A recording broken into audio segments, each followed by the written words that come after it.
April 6, 1992, the coastal city of Guaratuba, Brazil. A day that started like any other for 6-year-old Evandro Ramos Catano.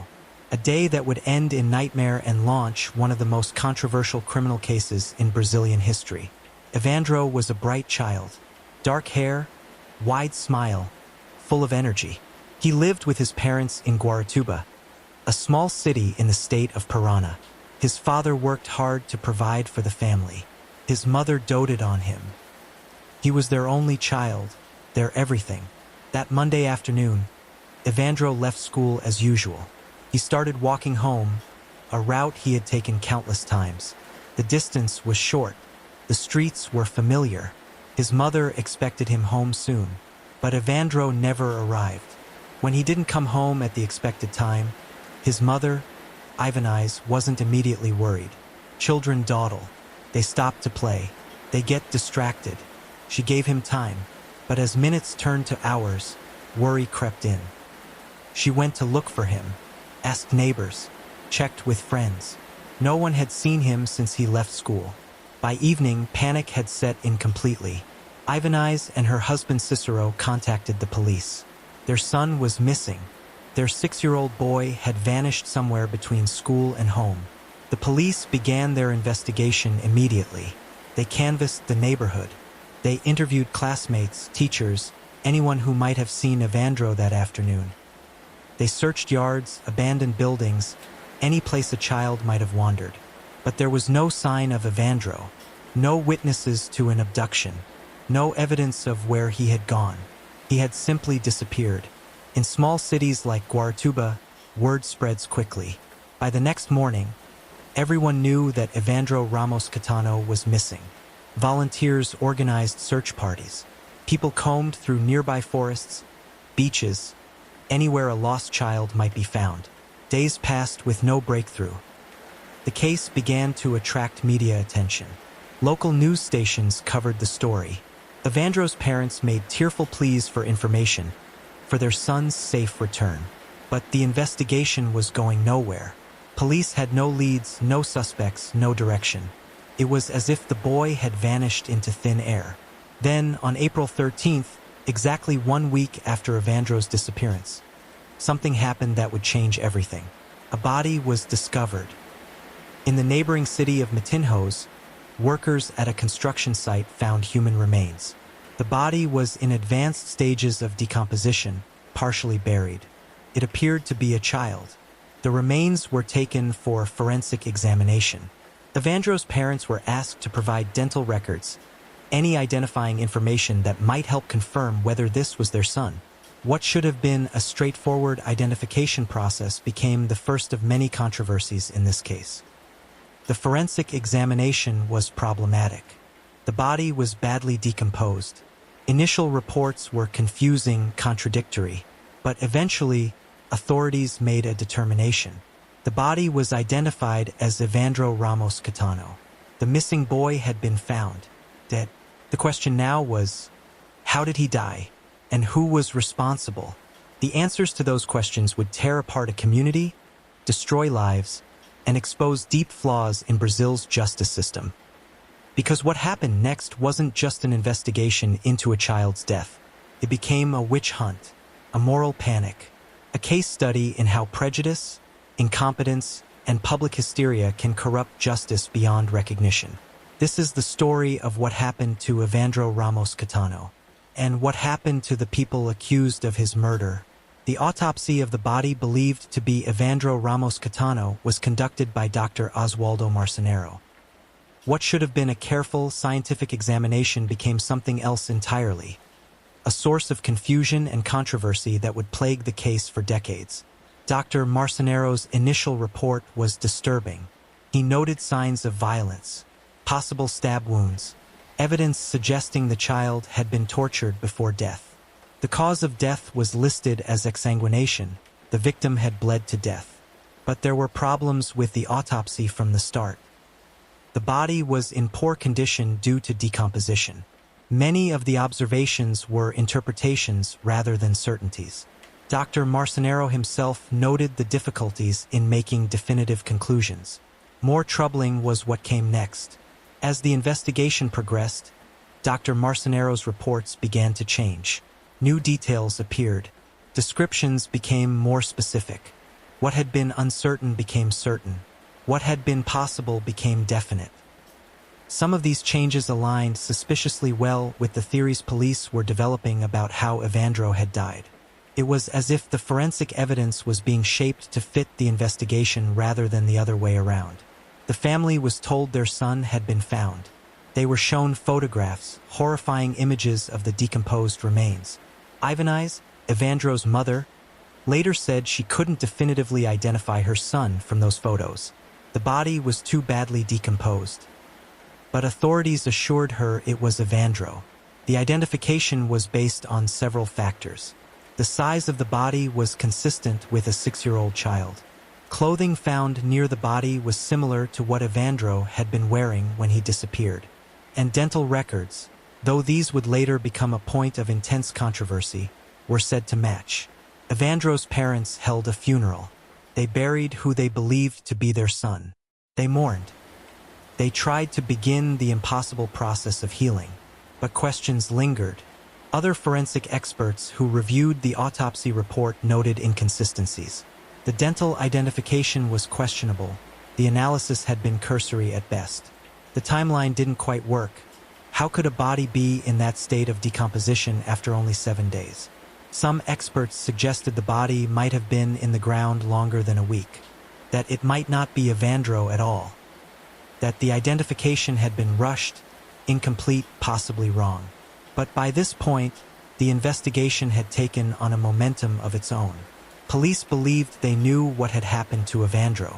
They believed they knew who was responsible. And nothing, not forensic doubts, not inconsistencies, not questions about the evidence, would derail what came next. Because the police had developed a theory, a dark, disturbing theory about why Evandro had been taken, about what had been done to him, about who had done it. A theory that would tap into the deepest fears and prejudices of Brazilian society. A theory that would destroy lives and reveal the dangers of moral panic masquerading as justice. The police believed Evandro had been the victim of a satanic ritual, and they thought they knew exactly who the Satanists were. To understand what happened next, you have to understand Brazil in the early 1990s. The country was experiencing a wave of religious fervor. Evangelical Christianity was growing rapidly. With it came a particular worldview, one that saw spiritual warfare everywhere, that believed in the literal reality of demonic forces. This wasn't unique to Brazil. The 1980s and early 1990s saw similar satanic panic sweep through the United States and other countries. Unsubstantiated claims of satanic ritual abuse destroyed lives and families. Cases later proven to be fabrications ruined the accused before truth could emerge. In Guaratuba, police began hearing rumors. Whispers about a group that practiced black magic. People who were different, who didn't fit in with the conservative religious community. People who could be scapegoats. The investigation shifted focus. No longer just looking for who might have harmed Evandro, police began looking for evidence of occult activity. They interviewed people about local rumors of witchcraft and Satanism. They listened to wild theories about ritual sacrifices. And they found their suspects.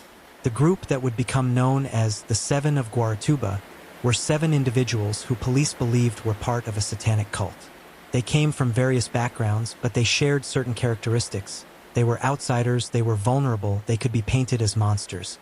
The list of the accused would eventually include Beatriz Abag, a respected psychologist who worked with children and adolescents. She was well-educated, well-spoken, and ran a clinic in Guaratuba. Selena Abag, Beatriz's daughter, also a psychologist. Young, professional, trying to build a career. Osvaldo Marcenero, the very doctor who had conducted Evandro's autopsy. His inclusion in the suspect list was bizarre given his role in the investigation. Davi dos Santos Soares, a man with intellectual disabilities who worked odd jobs around town. Ayrton Bardelli, a local who had no apparent connection to the others. And others who would be added as the investigation expanded, driven by increasingly wild accusations and dubious evidence. What connected these people? What made police believe they were part of a satanic cult that had kidnapped and murdered Evandro? The answer is disturbing in its lack of substance.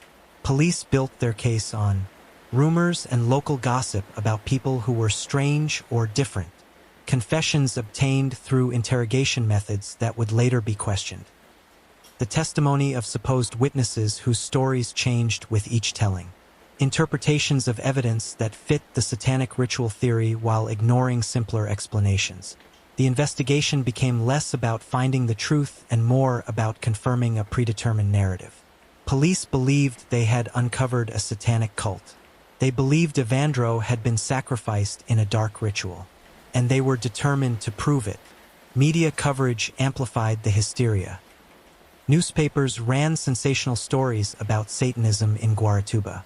Television programs featured experts on occult crimes. The case became a national sensation, not because of solid evidence, but because of its lurid, frightening narrative. The accused were arrested. Their homes were searched. Their lives were turned inside out looking for evidence of occult activity. What police found was ordinary books, personal belongings, nothing that actually suggested satanic rituals or child murder. But in the atmosphere of panic, ordinary things were reinterpreted as sinister. A book about psychology became evidence of mind control. Personal journals became records of dark activities. The seven of Guaratuba were painted as monsters, evil incarnate, Satanists who had tortured and killed an innocent child. But the evidence against them was shockingly thin, built on coerced confessions, dubious witnesses, and an investigation more interested in confirming biases than finding truth. Still, the case proceeded. The accused were held. The prosecution prepared for trial, and Brazil waited to see justice done. What they would witness instead was one of the greatest miscarriages of justice in the country's history. One of the most controversial aspects of the Evandro case was the confession of Osvaldo Marcenero, the very doctor who had performed the autopsy. How did a medical professional conducting a forensic examination become a suspect and then a confessed killer?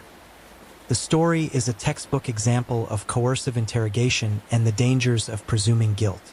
Osvaldo Marcenero was brought in for questioning by police. Initially as a witness, he had, after all, examined Evandro's body. But the questioning shifted. Police had developed their theory that Evandro was killed in a satanic ritual, and they believed Dr. Marcenero was involved. Why? The reasons were flimsy. He knew some of the other suspects. He had access to medical knowledge that could be used in rituals. He was being divorced from his wife, a personal detail police somehow twisted into evidence of moral corruption. The interrogation lasted hours. Dr. Marcenero, by all accounts, was not a strong personality. He was questioned aggressively, without adequate legal representation, under intense pressure. And eventually he confessed, not just to being present, not just to knowing about the crime. He confessed to participating in the kidnapping, torture, and murder of Evandro Ramos Catano. He provided details. He implicated others. He described a ritual killing that fit perfectly with what police believed had happened. But there were problems with this confession. Many problems. First, the details didn't match the physical evidence. Dr. Marcenero described acts of torture that would have left specific marks on the body, marks that his own autopsy report didn't mention. Second, his story changed with each telling. Details that were certain in one version became vague in the next. New elements appeared that hadn't been mentioned before. Third, some of what he described was physically impossible given the timeline and circumstances. Most tellingly, Dr. Marcenero recanted his confession almost immediately. Once away from the interrogation room, once he had access to a lawyer, he said the confession was false. That he had been pressured, confused, coerced into saying what police wanted to hear. But by then it was too late. The confession existed. It was on record. And in the court of public opinion, confession equals guilt. Legal experts who later reviewed the interrogation tapes, yes, it was recorded, noted multiple violations of proper procedure. Leading questions, suggestions of what the right answers were. Psychological pressure. The interrogation was less about finding truth and more about obtaining a predetermined confession. This pattern would repeat with other suspects. Davi dos Santos Soares, the man with intellectual disabilities, was interrogated for hours without proper legal representation or consideration for his cognitive limitations. His confession was similarly dubious, filled with inconsistencies, impossible details, and evidence of leading questions. The problem with false confessions is real and well documented. People confess to crimes they didn't commit for many reasons: exhaustion, confusion, intimidation, mental illness, or simply a desperate desire to end an unbearable interrogation. In high-profile cases with intense public pressure, the temptation to produce confessions, any confessions, can override proper investigative procedure. The Evandro case featured multiple confessions from multiple suspects. To the public and media, this seemed like overwhelming evidence of guilt. Multiple people confessing to the same crime. How could they all be lying? But legal experts know better. False confessions often occur in clusters, especially when suspects know each other and interrogators use information from one confession to pressure the next suspect. Dr. Marcenero's confession implicated Beatriz Abag and others. When they were questioned, interrogators could say, "Osvaldo already told us everything. We know what happened. You might as well confess too." This creates a cascade of false confessions, each one seemingly confirming the others, even though none are based on actual guilt. Despite the questionable nature of these confessions, despite the lack of physical evidence, despite the inconsistencies and impossibilities in the stories, the case moved forward. The accused were held in custody. The prosecution built their case, and Brazil prepared for a trial that would captivate the nation. But the confessions, coerced, contradictory, and later recanted, would remain the centerpiece of the prosecution's case. Because without them, there was almost nothing. Beyond the dubious confessions, the prosecution's case against the seven of Guaratuba relied heavily on witness testimony. But like everything else in this case, the witnesses and their testimony were deeply problematic.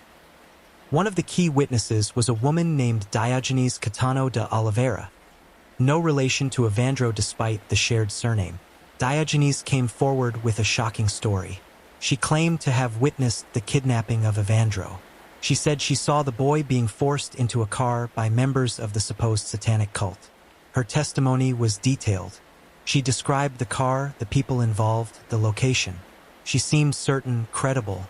There was just one problem: her story kept changing. In her first statement to police, Diogenes described one scenario. In subsequent interviews, details shifted. The color of the car changed. The number of people involved changed. Where she had been standing when she supposedly witnessed this changed. When questioned about these inconsistencies, Diogenes became defensive. She claimed she was confused, traumatized by what she had seen, but the changes weren't small details. They were fundamental facts that shouldn't vary if someone actually witnessed an event. Investigators later discovered something even more damaging. Diogenes hadn't come forward immediately after Evandro's disappearance. She had waited. Only after the satanic cult theory became public did she suddenly remember witnessing the kidnapping. This pattern, witnesses coming forward only after media coverage suggested what they should have seen, occurred repeatedly in the case. Other witnesses claimed to have seen the accused at various locations. Some said they saw gatherings at Beatriz Abag's clinic that looked like rituals. Others claimed to have heard strange noises or seen suspicious activities. But when these testimonies were examined closely, they fell apart. One witness claimed to have seen Evandro alive days after his body was supposedly discovered. This would have been impossible if the forensic timeline was correct. When confronted with this impossibility, the witness couldn't explain the discrepancy. Another witness described seeing the accused performing a satanic ritual on a specific date. But evidence showed that some of the accused weren't even in Guaratuba on that date. They had been traveling for work, with receipts and witnesses to prove it. The problem wasn't just that individual witnesses were unreliable. The problem was systemic. Police seemed to accept any testimony that supported their satanic cult theory while dismissing anything that contradicted it. Witnesses who said they never saw anything suspicious were ignored. People who could provide alibis for the accused were discounted. Evidence that didn't fit the narrative was set aside. This selective acceptance of evidence is a hallmark of confirmation bias. The tendency to seek out and believe information that confirms pre-existing beliefs while rejecting information that contradicts them. The police had decided this was a satanic ritual murder. They had decided who the perpetrators were, and they interpreted every piece of evidence through that lens. Adding to the witness problems was the role of media coverage. As the case became a national sensation, witnesses were exposed to constant news reports about what supposedly happened. This media saturation can contaminate witness memory. People can unconsciously incorporate details from news coverage into their own recollections, genuinely believing they witnessed things they actually just heard about. Some legal experts who studied the case noted that witness descriptions of the supposed satanic rituals closely matched details that had been reported in tabloid newspapers. This suggested that witnesses weren't recalling actual events, but rather were repeating what they had read or heard. The prosecution seemed unconcerned about these issues. They had witnesses willing to testify. They had confessions, however problematic. They had a narrative that made sense to a public primed by satanic panic. What they didn't have was solid evidence. Physical evidence linking any of the accused to Evandro's death. Forensic evidence that couldn't be questioned. A clear, consistent timeline that made sense. But in the atmosphere of moral panic and public demand for justice, those absences didn't seem to matter. The case was going to trial. The 7 of Guaratuba would face a jury, and the witness testimony, flawed as it was, would be presented as proof of their guilt. Before we go deeper into this tragic miscarriage of justice, I want to hear from you. Where are you listening from right now, and what time is it there? This case happened in Brazil, but its lessons about rush to judgment and media influence are universal. Drop a comment with your location and let me know where in the world you're following this story. The trial of the 7 of Guaratuba became a media spectacle unlike anything Brazil had seen in a criminal case. Television stations provided extensive coverage. Newspapers ran daily updates. The case dominated national conversation. But the media coverage was far from objective journalism. Much of it was sensationalized, biased, and actively harmful to the pursuit of justice. Headlines screamed about satanic cults and ritual murder. News programs featured experts who had no actual expertise in occult crimes, because such crimes are extraordinarily rare, but who were happy to speculate wildly about what the accused had supposedly done. The accused were portrayed as monsters before they ever stepped into a courtroom. Their photographs were published alongside lurid descriptions of alleged satanic rituals. Their personal lives were dissected, with innocent details twisted into evidence of depravity. Beatriz Abag, the psychologist, was particularly targeted. The media painted her as the leader of the satanic cult, a kind of high priestess who had orchestrated Evandro's murder. The evidence for this characterization was her profession. Because she was a psychologist who worked with troubled youth, media suggested she had some kind of sinister influence over people. Her daughter Selena was portrayed as her willing accomplice. The fact that they worked together in the clinic became evidence of conspiracy rather than simply a family business relationship. The media coverage created an environment where fair trial was nearly impossible. How could a jury remain impartial when every newspaper and television station had already declared the accused guilty? When the daily bombardment of coverage assumed their guilt and focused only on how heinous their crimes had been? Some journalists did try to maintain objectivity. Some raised questions about the evidence, noted the inconsistencies in the prosecution's case, pointed out the problems with confessions and witness testimony. But these voices were drowned out by the sensationalism. A measured, skeptical analysis of the evidence didn't sell newspapers or attract television viewers. Lurid stories about satanic rituals did. The coverage also created a feedback loop with the investigation. As media reported on supposed satanic activities, more witnesses came forward with stories that matched what they had seen on television. Police then used these new witness statements as evidence, which media then reported on, generating more witnesses and so on. This cycle of media coverage influencing witness testimony, which then generates more coverage, is a recognized problem in high-profile cases. It makes separating actual evidence from media-influenced testimony nearly impossible. The families of the accused tried to speak out. They gave interviews defending their loved ones, insisting on their innocence. But their voices were treated with skepticism or dismissed entirely. If you defend someone accused of such horrible crimes, media logic went, "You must be naive at best or complicit at worst." Evandro's family was also affected by the media circus. They were thrust into the spotlight, their grief made public spectacle. Every tear, every statement, every reaction was captured and broadcast. Some media coverage was sympathetic to them, as it should be for a family that lost a child. But some was exploitative, using their pain to generate content and ratings without regard for their well-being. The trial itself became a media event. Cameras were allowed in the courtroom. Proceedings were broadcast live. Legal analysts provided running commentary as if it were a sporting event rather than a trial that would determine the fate of 7 people accused of murder. This public scrutiny created immense pressure on everyone involved. The judge knew the nation was watching. The prosecutors knew their careers could be made or broken by the outcome.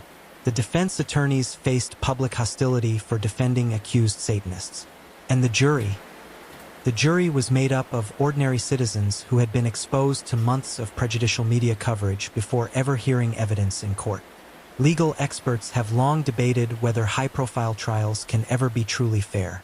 When media coverage is pervasive and prejudicial, when public opinion has already decided guilt, can a jury really set aside what they've heard and judge based solely on evidence presented in court? The Evandro case would test that question. The trial proceeded with the entire nation watching, most having already decided the accused were guilty. The defense faced an almost impossible task. They had to overcome not just the prosecution's case, but months of media-created assumptions and prejudices. What happened in that courtroom would shock even those who thought they understood how corrupted the case had become.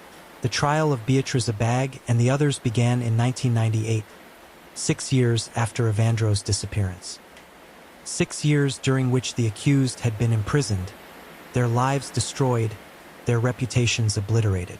The prosecution's case rested on 3 main pillars: the confessions, though most had been recanted, the witness testimony, though much of it was contradictory and questionable, and the forensic evidence from Dr. Marcenero's autopsy, though he was himself one of the accused and his findings were disputed. The defense had a different story to tell. They argued that this was a case built on panic, not evidence, that the confessions were coerced, that the witnesses were unreliable or influenced by media coverage, that the forensic identification of the body was questionable. They presented their own experts who challenged the autopsy findings. These experts noted that the body's state of decomposition was inconsistent with being buried for only 7 days. They questioned whether the dental identification was accurate. They suggested the possibility that the body might not be Evandro at all. This argument was shocking. Evandro's family had held a funeral. They had buried who they believed was their son. Suggesting that identification was wrong felt like a cruel attack on grieving parents. But the defense wasn't trying to be cruel. They were pointing to genuine scientific questions about the case. If the body wasn't Evandro, or if there was reasonable doubt about the identification, then the entire prosecution narrative collapsed. The defense also presented alibi witnesses for several of the accused. People who testified that the accused couldn't have been at the locations described by prosecution witnesses because they were elsewhere at those times. They brought in psychologists to explain how false confessions happen, how interrogation techniques can produce detailed but completely fabricated accounts of crimes. They demonstrated the many inconsistencies in prosecution witness testimony, the changing stories, the impossible details, the evidence of media influence. But they faced enormous obstacles. The prejudicial pretrial publicity meant many jurors likely came in believing the accused were guilty. The atmosphere in the courtroom was hostile. Public sentiment was overwhelmingly against the defendants. The prosecution, meanwhile, leaned heavily on emotion.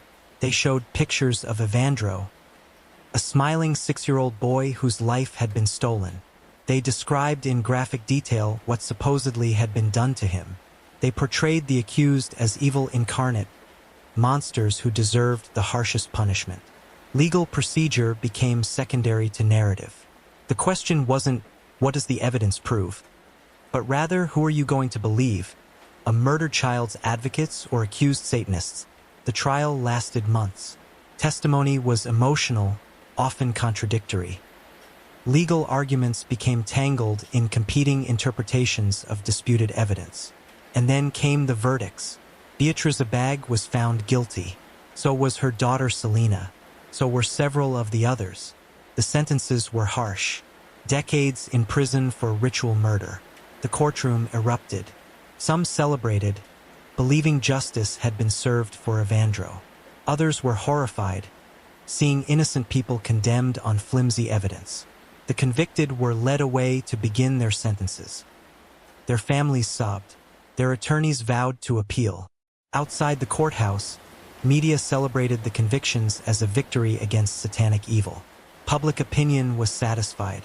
The monsters had been caught and punished. But the story was far from over, because even as the convicted began serving their sentences, questions were being raised. Serious questions. Questions that would eventually lead to one of the most dramatic reversals in Brazilian legal history. The convicted began their appeals immediately. Brazilian law provides for extensive appellate review, especially in cases with serious sentences. The appeals process would take years and ultimately expose just how flawed the original investigation and trial had been. The defense teams, now augmented with civil rights lawyers and legal scholars interested in the case, began systematically dissecting the prosecution's case. They focused first on the confessions. Expert analysis of the interrogation recordings revealed clear violations of proper procedure. Leading questions: psychological coercion. In the case of Davi dos Santos, complete disregard for his intellectual disabilities and resulting vulnerability to suggestion. The Brazilian Bar Association weighed in, noting that the interrogations violated ethical standards and possibly Brazilian law regarding interrogation of suspects. Next, the appeals examined the forensic evidence. Independent experts reviewed Dr. Marceneiro's autopsy report and found numerous problems. The timeline didn't work. The decomposition was inconsistent with the supposed date of death. The dental identification had been cursory and possibly incorrect. Most dramatically, these experts suggested something radical. The body might not be Evandro at all. This claim required evidence. The appeals teams petitioned for exhumation and new forensic testing. Initially, this request was denied. The emotional toll on Evandro's family was cited as a reason not to disturb the grave. But as more questions emerged about the identification, pressure mounted. Finally, permission was granted for exhumation and DNA testing. What happened next would shake the case to its foundation. The DNA results came back. The body buried in Evandro's grave was not Evandro Ramos Catano. The remains were from another child, a child who had died approximately 3 months before Evandro disappeared, making the entire prosecution timeline impossible. This revelation was devastating. It meant Evandro's parents had buried the wrong child. It meant the prosecution had built their case around a body that wasn't even the victim they claimed. It meant the entire investigation had been based on a fundamental error. But it also raised a horrifying new question. If the body wasn't Evandro, where was Evandro? The prosecution, faced with this evidence, didn't concede the convictions were wrong. Instead, they argued that the satanic cult had killed multiple children, and while the body might not be Evandro specifically, it was still a victim of ritual murder. This argument was legally and logically absurd. The accused had been convicted of murdering Evandro Ramos Catano specifically. If the body wasn't Evandro, then the evidence didn't support the conviction. More problems emerged with the witness testimony. Investigative journalists began tracking down prosecution witnesses and interviewing them years later. Many recanted their testimony. Some admitted they had been pressured by police to say certain things. Others confessed they had made up their stories based on media coverage, believing they were helping solve a horrible crime. The witness who claimed to have seen the kidnapping admitted she hadn't actually seen anything. She had pieced together a story from what she heard from police and read in newspapers. Other witnesses couldn't explain the inconsistencies in their various statements. Some couldn't remember key details they had been certain about at trial. The edifice of the prosecution's case was crumbling. The confessions were coerced. The forensic evidence was wrong. The witness testimony was unreliable. The appeals courts began to take notice. First, sentences were reduced. Then some convictions were overturned entirely. One by one, the imprisoned members of the Seven of Guartuba were released. Beatriz Abag, who had been portrayed as the leader of this supposed satanic cult, was freed in 2015, after spending years in prison for a crime that almost certainly never happened the way prosecutors claimed. Her daughter Selena was also released. So were the others who had been convicted. They emerged from prison to a very different Brazil than the one that had condemned them. Public opinion had shifted. The satanic panic had faded. People were beginning to recognize the case for what it was, a massive miscarriage of justice. But for the falsely accused, the damage was permanent. Years of their lives had been stolen. Their reputations were destroyed. Their careers were ended. Some had lost everything: jobs, homes, relationships. No amount of legal exoneration could restore what had been taken from them. And still, the central question remained unanswered. What really happened to Evandro Ramos Catano? The DNA evidence proving the buried body wasn't Evandro Ramos Catano reopened the most fundamental question. What happened to the 6-year-old boy who disappeared in April 1992? With the satanic cult theory thoroughly debunked, investigators had to reconsider the case from the beginning. No ritual murder, no cult. Just a missing child who had vanished somewhere between school and home. New investigative teams looked at the case with fresh eyes, unencumbered by the prejudices and panic that had corrupted the original investigation. They went back to basics, interviewed people who had been ignored the first time because their testimony didn't fit the satanic narrative, looked at evidence that had been dismissed or overlooked. A different picture began to emerge. Several witnesses who had tried to come forward in the early days of the investigation reported seeing Evandro on the day he disappeared, but not being kidnapped by a cult. They saw him walking, apparently heading home, looking normal and unafraid. One witness described seeing a boy matching Evandro's description getting into a car voluntarily with an adult man. The witness hadn't thought much of it at the time. Perhaps the boy knew the man, perhaps it was a relative. This witness had tried to report this sighting to police in 1992, but had been dismissed because the description didn't match the satanic cult suspects. The police had been so focused on their predetermined theory that they ignored potentially valuable leads. Other witnesses came forward with similar stories. Sightings of Evandro after he left school, heading in the direction of his home, appearing to be following his normal routine.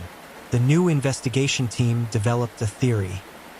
Evandro had been abducted by someone he might have known or trusted. Someone who could get him into a car without struggle or screaming. Someone who wouldn't have seemed threatening to a 6-year-old.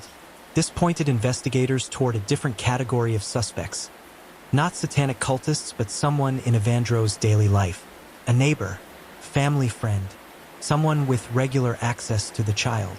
They began looking at registered sex offenders in the area. People with histories of crimes against children. Anyone who might have had both opportunity and motive. One name kept appearing in various contexts. A man who had been questioned briefly in the original investigation but dismissed because he didn't fit the satanic cult profile. This man, whose identity has been protected in some accounts of the case, had been seen in the area where Evandro was last spotted. He had a history of inappropriate behavior around children, though no convictions. He had moved away from Guartuba shortly after Evandro's disappearance. Investigators tried to locate him for questioning, but he had died several years earlier. Any evidence he might have provided, confession or exoneration, died with him. Other leads were pursued but led nowhere. The cold case was now decades old. Memories had faded. Evidence had been lost or contaminated. Many key witnesses had died or could no longer be located. The truth about what happened to Evandro became increasingly difficult to establish with certainty. Some investigators believed the most likely scenario was that Evandro had been abducted by someone he knew, possibly sexually abused, and killed.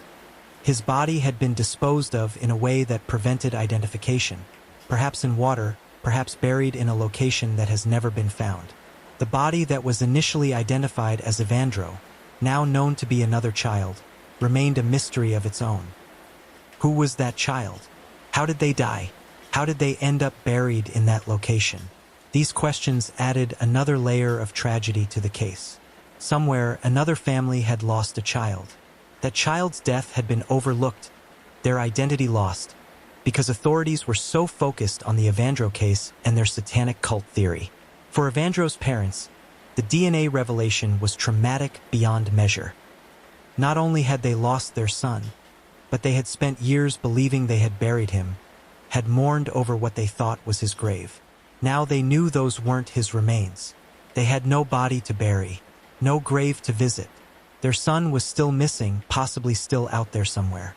The psychological toll was immense. Some family members said it was worse than the original loss, to have grief reopened, to have the small comfort of a burial taken away, to be left with uncertainty again. Ivanize, Evandro's mother, gave interviews in later years about her experience. She spoke about the horror of the original investigation, the nightmare of the trial, and the devastation of learning the truth. She expressed anger at the authorities who had been so certain, who had pushed forward with their satanic cult theory despite evidence it was wrong. But she also expressed something else, a desperate hope that somehow Evandro was still alive, that perhaps he had been taken by someone who wanted a child, who had raised him somewhere else, that maybe, just maybe, her son would come home. It was a mother's desperate hope, probably impossible given the circumstances, but one she couldn't let go of. The real story of Evandro Ramos Catano, what actually happened to him, remains unknown. The case is officially still open, though little active investigation continues. Too much time has passed. Too many leads have gone cold. What is known is what didn't happen. Evandro was not killed in a satanic ritual. The Seven of Guaratuba did not murder him. The entire prosecution case was built on a foundation of false evidence, coerced confessions, and moral panic. 7 innocent people went to prison for a crime that happened differently than claimed, if the specific crime happened at all in the way described. And a 6-year-old boy disappeared, his fate unknown, his real story buried beneath layers of false narratives and botched investigation. The wrongful convictions in the Evandro case created a second category of victims, the people falsely accused and imprisoned for years. Beatriz Abag spent over a decade fighting the charges against her. She was arrested in 1992 and spent years in pretrial detention. After her conviction, she served more time before finally being released when her conviction was overturned. When she emerged from prison, she was no longer a respected psychologist. Her clinic had been destroyed. Her professional reputation was in tatters. Her years of experience and education meant nothing because everyone knew her as the satanic cult leader from the Evandro case. She tried to rebuild her life, but the shadow of the accusation followed her. Despite being exonerated, despite all evidence showing the case against her was fabricated, many people still believed she was guilty. The original media coverage had been so pervasive, the accusations so dramatic, that the quiet truth of her innocence never achieved the same penetration. Beatriz gave interviews in later years, describing the psychological torture of imprisonment for a crime she didn't commit, the horror of being labeled a child murderer and Satanist, the loss of faith in the justice system that had condemned her on such flimsy evidence. Her daughter Selena suffered similarly. Arrested as a young woman, she spent her most productive years fighting false accusations. When released, she found her life had been stolen, career opportunities lost, relationships destroyed, time that could never be recovered. The others faced similar devastation. Davi dos Santos Soares, the man with intellectual disabilities, was particularly tragic. He had been vulnerable before the false accusation. The interrogation and imprisonment left him traumatized in ways that compounded his existing difficulties. Some of the falsely accused never recovered. They struggled with depression, PTSD, and the ongoing effects of their wrongful imprisonment. Some turned to substance abuse to cope with the trauma. Some became reclusive, unable to face a public that had condemned them so thoroughly. The Brazilian government eventually acknowledged the wrongful convictions. Compensation was discussed, though many of the exonerated felt no amount of money could restore what had been taken from them. Some pursued lawsuits against the state for wrongful prosecution and imprisonment. These cases dragged through the courts for years, adding another layer of legal trauma to people who had already spent years fighting false charges.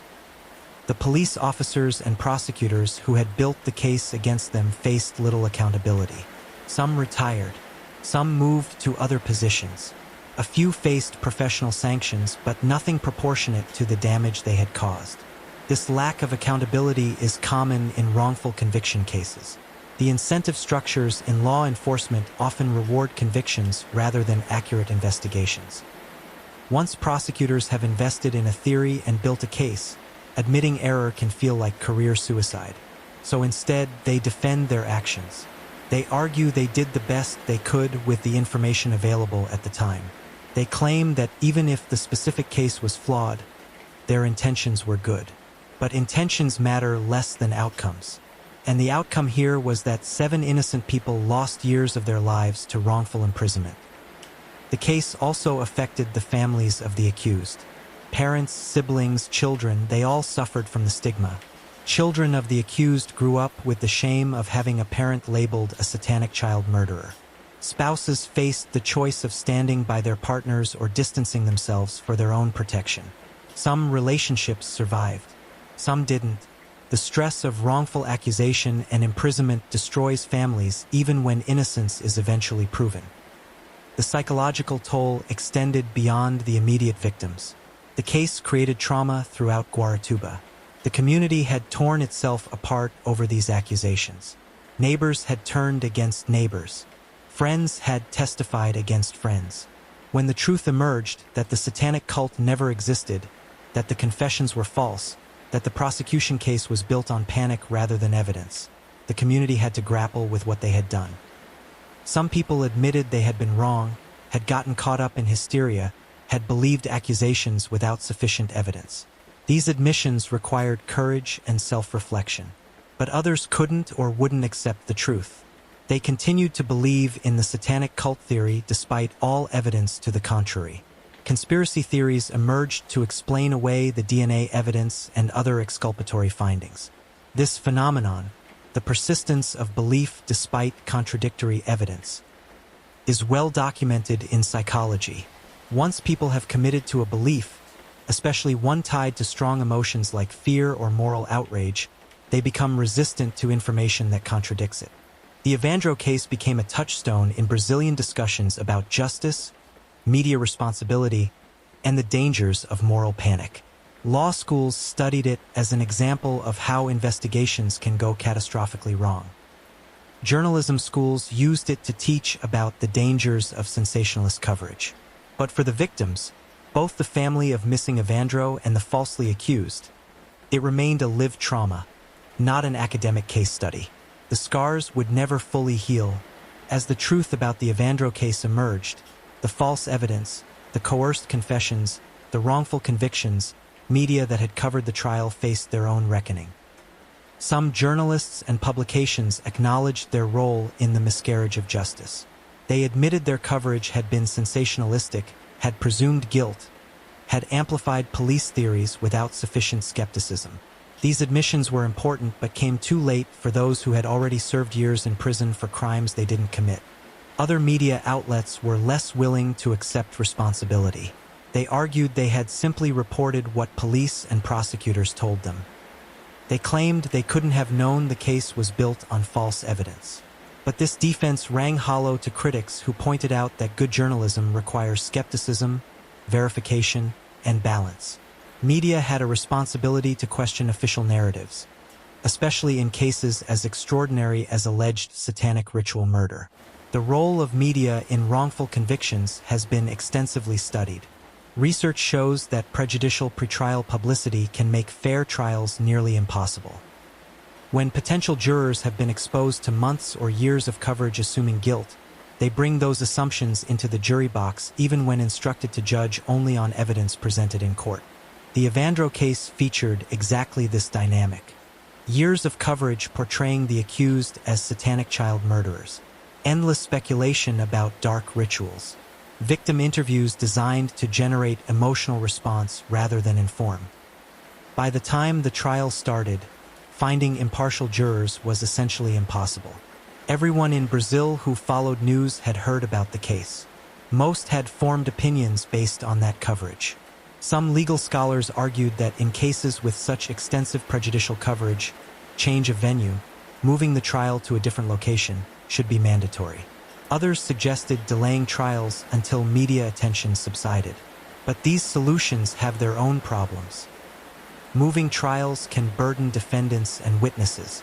Delaying trials can violate the right to speedy trial. The fundamental issue is how to balance freedom of press with the right to fair trial. Both are important democratic values. But when they conflict, as they did in the Evandro case, the results can be devastating. Some countries have stricter rules about trial coverage. Some prohibit publication of details that might prejudice potential jurors. Some limit camera access to courtrooms. Brazil, influenced by American models of press freedom, has relatively permissive rules. Media can cover trials extensively, including broadcasting proceedings live. This openness serves important purposes: public oversight of the justice system, accountability, civic education. But it also creates risks, especially in sensational cases where objectivity gives way to entertainment. The Evandro case prompted discussions in Brazil about reforming media coverage of criminal trials. Some proposals included restricting publication of confessions before trial to prevent tainting the jury pool, limiting detail in coverage of particularly heinous alleged crimes, requiring media to give equal prominence to defense perspectives as prosecution, prohibiting paid experts from offering opinions on pending cases. But these proposals faced opposition from media advocates who argued they would chill free press and public debate. The balance between protecting fair trials and maintaining press freedom remained elusive. In the years after the wrongful convictions were overturned, some media organizations commissioned internal reviews of their coverage. They examined how they had reported the case, what assumptions they had made, what questions they had failed to ask.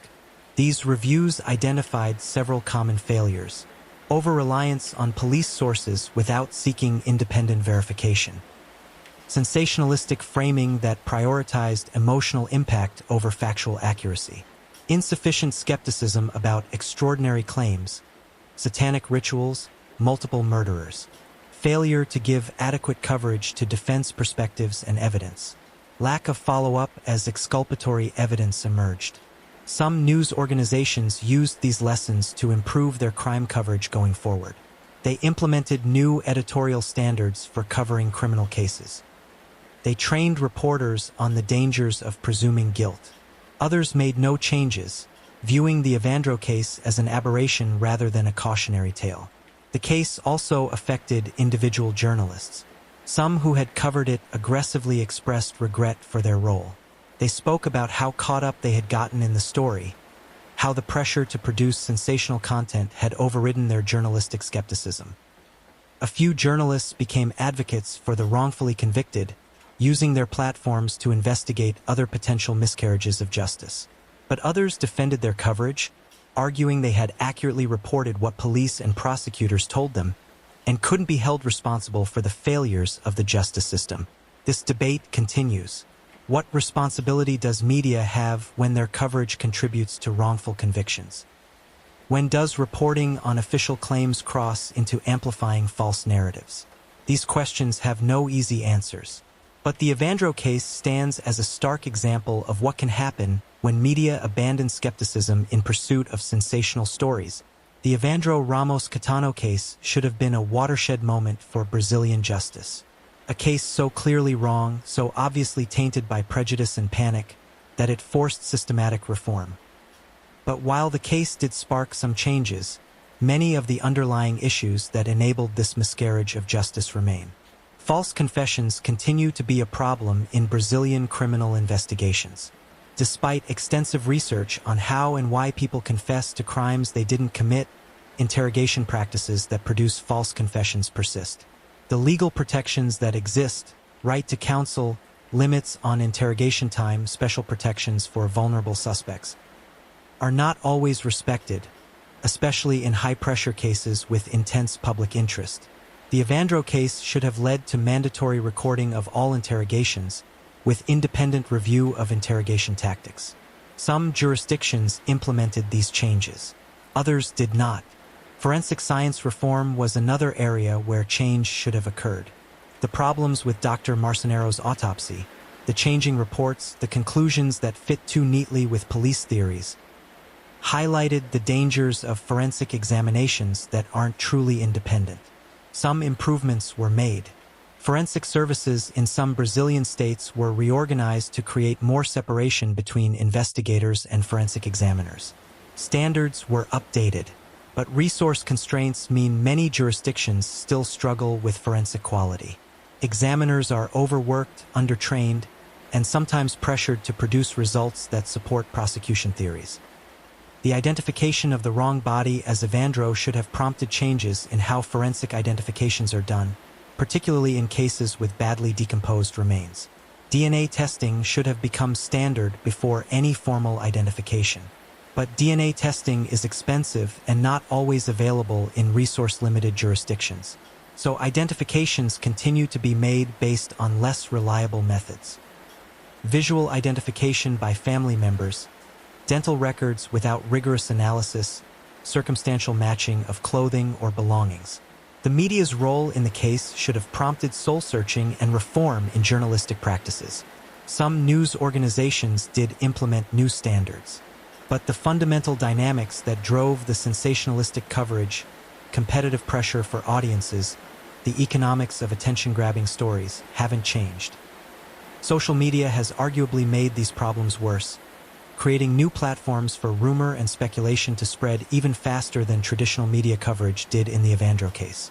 The satanic panic that drove the case has faded, but moral panics continue to erupt around other issues. The pattern is the same. A shocking crime or incident triggers public fear, which gets amplified by media, which creates pressure on authorities to act decisively, which leads to rushed investigations and questionable prosecutions. These panics target different groups in different eras, Satanists in the 1990s, other groups today. But the mechanism is consistent. Fear overrides reason, and justice suffers. Perhaps the most frustrating aspect is that the systemic failures exposed by the Evandro case weren't unique to that case. Similar problems have appeared in other wrongful convictions in Brazil and around the world. The patterns are depressingly familiar. Coerced confessions, junk science, unreliable witnesses, tunnel vision investigations, prejudicial media coverage, and inadequate defense representation. After each wrongful conviction is exposed, there are calls for reform. Task forces are convened. Reports are written. Some changes are implemented. But then time passes. Public attention moves to other issues. The political will to invest in justice system reforms fades. And the same problems that caused the previous wrongful conviction are ready to cause the next one. Why is change so difficult? Several factors contribute. Resource constraints. Many reforms require spending, better forensic facilities, more public defenders, improved training. These costs compete with other priorities. Institutional resistance. People and organizations within the justice system often resist changes that would alter established practices or create new accountability. Political dynamics. Tough-on-crime politics often reward convictions rather than accuracy. Officials who acknowledge errors or implement reforms that make convictions harder risk being portrayed as soft on crime. Complexity. Justice systems are complex with many moving parts. Changing one aspect can have unintended consequences for others. Uncertainty. Even with the lessons of cases like Evandro, there's often disagreement about what the right reforms are and how to implement them. These obstacles are real but not insurmountable. Other jurisdictions have implemented meaningful reforms after wrongful convictions. The question is whether there's sufficient will to do so. The Evandro case could have been a catalyst for comprehensive reform of Brazilian criminal justice. Instead, it remains primarily a cautionary tale, studied, discussed, but not fully learned from. The injustices that destroyed the lives of the 7 of Guaratuba could happen again. The circumstances might be different. The specific panic might be new. But the underlying failures remain. In 2020, nearly 3 decades after Evandro's disappearance, something unexpected happened. A podcast about the case became a cultural phenomenon in Brazil. The Evandro case, produced by journalist Ivan Mizanzuk, took a deep dive into the case. Over 8 episodes, Mizanzuk meticulously examined the evidence, interviewed key figures, and exposed the many failures that had led to wrongful convictions. The podcast wasn't the first media coverage to question the official narrative. Journalists and legal advocates had been raising concerns for years. But the podcast format allowed for a depth and nuance that previous coverage had lacked. Mizanzuk presented the evidence in a way that made the failures of justice undeniable. He interviewed the wrongfully convicted, giving them space to tell their stories in their own words. He spoke with legal experts who explained how interrogations can produce false confessions. He brought in forensic specialists who detailed the problems with the original autopsy. But he also maintained empathy for Evandro's family. He didn't minimize their loss or their pain. He made clear that exposing the wrongful convictions wasn't about dismissing what had happened to Evandro. It was about finding truth. The podcast became a sensation. Millions of Brazilians listened. It trended on social media. It sparked conversations about justice, media responsibility, and wrongful convictions. For many younger Brazilians, it was their first deep exposure to the case. They had been children or not yet born when the original events occurred. The sensationalistic coverage of the 1990s was just history to them. Mizanzuk's measured, evidence-based approach helped them understand what had actually happened versus what media and public had believed. The podcast also reached international audiences. It was covered by international media interested in wrongful conviction cases. It became part of global conversations about justice system failures. For the wrongfully convicted, the podcast was validating. Finally, a major media production was telling their side of the story. Finally, their innocence was being presented to a mass audience with the same energy that had once been used to declare their guilt. Beatriz Abag participated in interviews for the podcast. She described her experience with remarkable composure, explaining how she had endured years of accusation and imprisonment while maintaining her innocence. Other victims of the wrongful prosecution also shared their stories. The podcast gave them a platform they had never had during the original trial coverage. The podcast also served as a form of reckoning for media that had covered the original case sensationally. While Mizanzuk didn't explicitly attack other journalists, the contrast between his careful, skeptical approach and the panic-driven coverage of the 1990s was stark. Some journalists who had covered the original case expressed appreciation for how the podcast approached the story. Others were defensive, arguing that it was easy to be balanced and thorough with hindsight and unlimited time for investigation. The public response to the podcast showed how much Brazilian society had changed since the 1990s. The satanic panic seemed absurd to many younger listeners. The willingness to believe wild accusations without solid evidence seemed like a relic of a less enlightened time. But the podcast also served as a warning that the same dynamics, fear, moral panic, rush to judgment, could happen again around different issues. Listeners engaged deeply with the podcast. Online communities formed to discuss each episode. People debated the evidence. They expressed outrage at the injustice. They demanded accountability for those who had enabled the wrongful convictions. This public engagement led to renewed pressure on authorities. The podcast sparked calls for a comprehensive review of the case, for accountability for the prosecutors and police who had built the case on false evidence. Some officials who had been involved in the prosecution offered responses. Some defended their actions. Others offered qualified acknowledgments that mistakes had been made. The podcast also rekindled interest in the central mystery. What really happened to Evandro Ramos Catano? Mizanzuc examined various theories but acknowledged that without new evidence, the truth might never be known. For Evandro's family, the podcast brought renewed attention to their loss. Some family members appreciated the careful treatment of the case. Others found the renewed attention painful, reopening old wounds. The podcast's success demonstrated the power of long-form investigative journalism in the digital age. While traditional media coverage is often constrained by time, space, and commercial pressures, podcasts can take the time needed to examine complex cases thoroughly. The Evandro case joined other podcasts around the world, like Serial in the United States, that had sparked public interest in wrongful convictions and justice system failures.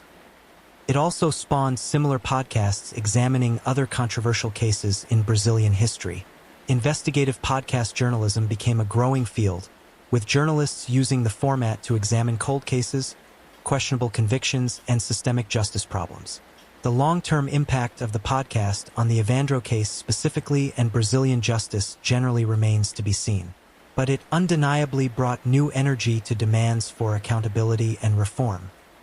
And it ensured that the lessons of the case, about the dangers of moral panic, the importance of skeptical journalism, the fragility of justice in the face of public hysteria, reached a new generation. As we reach the end of this journey through one of Brazil's most controversial criminal cases, I want to hear from you one last time. Where in the world are you? And what time did you finish this story?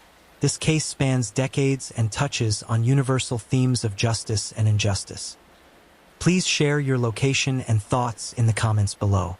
And if you found this case important, please share it so others can learn these crucial lessons about the fragility of justice. More than 3 decades after Evandro Ramos Catano disappeared on his way home from school, the case remains unresolved in the most important sense. We know what didn't happen. Evandro was not killed in a satanic ritual by a cult led by Beatriz Abag. The 7 of Guaratuba were innocent of the crimes they were convicted of committing. But we still don't know what did happen to Evandro, where he went that April afternoon in 1992. Whether he's alive somewhere, though that seems increasingly unlikely. Whether he died that day or later, who took him and why. These questions haunt Evandro's family. His mother Ivanise has spent over 30 years searching for answers, first believing she had buried her son, then learning that was wrong, now living with permanent uncertainty. In interviews, she has expressed both anger and resignation. Anger at the authorities who bungled the investigation so badly. Anger at the media that turned her son's disappearance into a sensational story about Satanism rather than a real investigation into a missing child. Anger at a justice system that imprisoned innocent people while letting the real perpetrator, if there was one, escape. But also resignation that she may never know the truth. That Evandro's fate may remain a mystery forever. For the wrongfully convicted, life after exoneration has been a struggle. Legal vindication doesn't restore lost years. It doesn't rebuild destroyed careers. It doesn't heal broken relationships or repair damaged reputations. Beatriz Abag has become an advocate for criminal justice reform, using her experience to highlight the dangers of wrongful conviction. She has worked with legal organizations to improve interrogation practices, strengthen forensic standards, and protect vulnerable suspects. Others among the falsely accused have tried to move on as best they can, seeking privacy after years in the public eye. Some have received compensation from the Brazilian government, though no amount of money can truly compensate for wrongful imprisonment. The officials responsible for the wrongful prosecutions have largely escaped accountability. Some have retired. Some have moved to other positions. A few faced professional sanctions, but nothing proportionate to the damage they caused. This lack of accountability is frustrating but not unusual. Justice systems are generally better at prosecuting individuals than at examining their own failures. Officials who make mistakes, even egregious ones, are rarely held to the same standards they apply to others. The case has left permanent scars on Guaratuba. The community was torn apart by the accusations and trials. Relationships were destroyed. Trust was shattered. Even now, decades later, Some residents refused to speak about those years. The case has also left a mark on Brazilian society more broadly. It's become a reference point in discussions about justice system failures. Law students study it. Journalists reference it when covering new cases. It's invoked in debates about media responsibility and the dangers of moral panic. But has it actually prevented similar injustices? That's harder to say. The mechanisms that enabled the wrongful convictions, coercive interrogations, unreliable witnesses, tunnel vision investigations, sensationalistic media coverage, still exist. Brazil has implemented some reforms. Some jurisdictions have improved interrogation practices. Forensic standards have been updated in some places. There's greater awareness of the potential for wrongful conviction. But systemic change is slow and incomplete. The Evandro case could happen again. The specific details would be different. Probably not satanic panic next time, but some other moral panic, some other rush to judgment. The case also raises broader questions about truth and justice. What do we do when we can't definitively establish what happened? How do we balance the need for closure with the reality that some cases may never be fully solved? In the Evandro case, the demand for answers from the public, from the media, from grieving parents, created pressure to produce a resolution even when the evidence didn't support it. The result was wrongful convictions built on false confessions and dubious evidence. Would it have been better to admit that the case couldn't be solved with certainty? That Evandro's fate might remain unknown? Such honesty would have been unsatisfying, but it would have been more just than imprisoning innocent people. The case also illustrates how difficult it is to reverse injustice once it's been done. The wrongful convictions took years to overturn despite mounting evidence of their invalidity. Appeals dragged on. Doubts were dismissed. The presumption of correctness that attaches to jury verdicts made reversing them extraordinarily difficult. This resistance to acknowledging error is human nature but dangerous in a justice system. When being wrong means admitting you imprisoned innocent people, the incentive to maintain that you were right becomes almost overwhelming. What lessons should we take from the Evandro Ramos Caetano case? That confessions can be false, especially when obtained through coercive interrogation. That witness testimony is often unreliable, particularly in cases with extensive media coverage. That forensic evidence requires independent, rigorous examination. That moral panic makes justice nearly impossible. That media coverage can prejudice cases beyond any hope of fair trial. That the accused need robust protection against rush to judgment. That admitting uncertainty is better than false certainty that imprisons the innocent. That justice requires constant vigilance and willingness to question official narratives. These lessons seem obvious in hindsight, but they're easy to forget in the moment, when public pressure for answers is intense, when fear is high, when the next moral panic emerges. The Evandro case reminds us that justice is fragile, that it requires active protection, that it can be corrupted by fear, prejudice, and the pressure to produce answers even when evidence is lacking. Most importantly, it reminds us that behind every case are real people, victims, accused, families, whose lives are affected by whether justice is served or denied. Evandro Ramos Caetano was a 6-year-old boy who disappeared in 1992. What happened to him remains unknown. His family still grieves. His case remains officially open, though little active investigation continues. The 7 of Guaratuba were innocent people whose lives were destroyed by false accusations. They served years in prison for crimes they didn't commit. They emerged to find their lives irrevocably changed. Both sets of victims, Evandro and his family, the wrongfully convicted and theirs, deserve to be remembered. Their stories should serve as warnings about what can happen when justice fails. The case isn't finished. It may never be finished. Evandro's fate may never be known. The full truth of what happened may remain forever buried beneath layers of failed investigation, false accusations, and moral panic. But the lessons remain relevant. The warnings remain urgent, and the need for vigilant protection of justice remains as important as ever. Because what happened in Guaratuba in 1992 could happen anywhere, could happen again. will happen again unless we learn from these failures and commit to doing better. Justice requires more than good intentions. It requires systems designed to prevent error, protections for the accused, skepticism of official narratives, media that informs rather than inflames, and public willingness to accept uncertainty rather than embrace false certainty. The story of Evandro Ramos Catano and the Seven of Guaratuba is a tragedy with no satisfying resolution, no happy ending, no complete answers, but it is a story that must be told and retold, remembered, studied, used as a guide for how not to pursue justice, so that perhaps someday such injustice won't happen again, so that the next Evandro might be found, so that the next wrongfully accused might be spared, so that justice might actually be served.